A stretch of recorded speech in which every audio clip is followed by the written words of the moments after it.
Hi നമസ്കാരം. ഇനി നമുക്കൊന്നും പണിയില്ല കേട്ടോ. കുറേ പണി കുരങ്ങ് മാവ് കുലുക്കും, കശുവണ്ടി മാവ് കുലുക്കും, മാങ്ങ പറിക്കും, ഇളനീര് പറിക്കും, തേങ്ങ പറിക്കും, പന്നി കിഴങ്ങ് വർഗ്ഗങ്ങളെല്ലാം നശിപ്പിക്കും, കുത്തിക്കിളക്കും. ഇതാ ഒരു മാവിൻ്റെ കശുവണ്ടി. ഇത് മുള്ളൻ പന്നി ആവശ്യത്തിന് കഴിച്ച് ബാക്കി പൊളന്ന് വെച്ചിട്ടുണ്ട് ഉണങ്ങേ. ഉണ്ടാ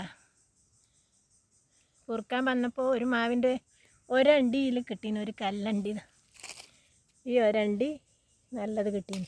ഒരു ഭാഗമേ പൊറുക്കിയില്ല, ഇനി പൊറുക്കേണ്ട പണിയില്ല, എളുപ്പമായി തിരിച്ച് പോലാന്ന്. വേറെ രണ്ടാളെയും കൂട്ടീന്, അവരങ്ങേ തലക്കോട്ട് പോയിട്ടുണ്ട്. മുള്ളൻ പന്നി നമുക്കിനി പണിയില്ല, അണ്ടി പൊറുക്കണോ എന്ന് വിചാരിക്കേണ്ട ആവശ്യമേ ഇല്ല. എല്ലാ സൗകര്യവും മൃഗങ്ങൾ ചെയ്തു തരുന്നുണ്ട്. ഇനി സ്വസ്ഥമായിട്ട് അണ്ടി പൊറുക്കണമല്ലോ എന്ന വിചാരത്തോടെ വീട്ടിലിരിക്കണ്ട ആവശ്യമേ ഇല്ല. അങ്ങോട്ട് പോയി നോക്കുമ്പോൾ എല്ലാം ഇതേ അവസ്ഥയാണ്. ഈ മാവിൻ്റെ ഒരു ഭാഗം പൊറുക്കിയിട്ട് എനിക്ക് ഒരണ്ടി കിട്ടി. അത് എടുക്കണമെന്ന് ഞാൻ തീരുമാനിച്ചിട്ടില്ല. ഇപ്പം ഇനിയെല്ലാം ഉള്ള അവസ്ഥ ഇതന്നെയായിരിക്കും എല്ലാവർക്കും.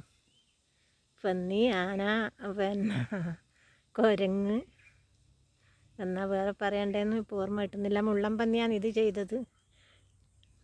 വീഴുന്ന ഈ മാങ്ങ ഇപ്പോൾ വീണതാണ്ടാ, ഇന്ന് രാവിലെ രാത്രിയോ വീണതായിരിക്കും. അപ്പോൾ തന്നെ തിന്നിന് കുറേ എണ്ണം. ഇതെല്ലാം അതിന് ആവശ്യമില്ലാണ്ട് കുറേ പൊളന്ന് വെച്ചിട്ടാണ്, തേച്ചും പരിപ്പ് തിന്നാണ്ട്. നല്ല കണ്ണൂർ ജില്ലയിലെ അണ്ടിപ്പരിപ്പാണ് ഏറ്റവും നല്ലതെന്ന് പറയുന്നത് കേട്ടിട്ടുണ്ട്. 2ാം സ്ഥാനമാണെന്ന് തോന്നും കാസർഗോഡിനും കൊല്ലത്തിനെല്ലാം. ഇത് പന്നി, ഈ അല്ല മുള്ളൻ പന്നി അത് മനസ്സിലാക്കിയിട്ട് വന്നതാണ് ഇവിടത്തേക്ക് എന്നാ പറയണ്ടേ.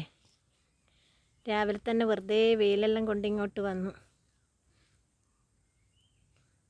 ഇതുപോലുള്ള അവസ്ഥ ആർക്കെങ്കിലും ഉണ്ടോയെന്ന് അറിയില്ല. ഇന്ന് ഇത്രയേ ഉള്ളൂ വീഡിയോ കാണുന്ന എല്ലാവർക്കും നന്ദി, നമസ്കാരം.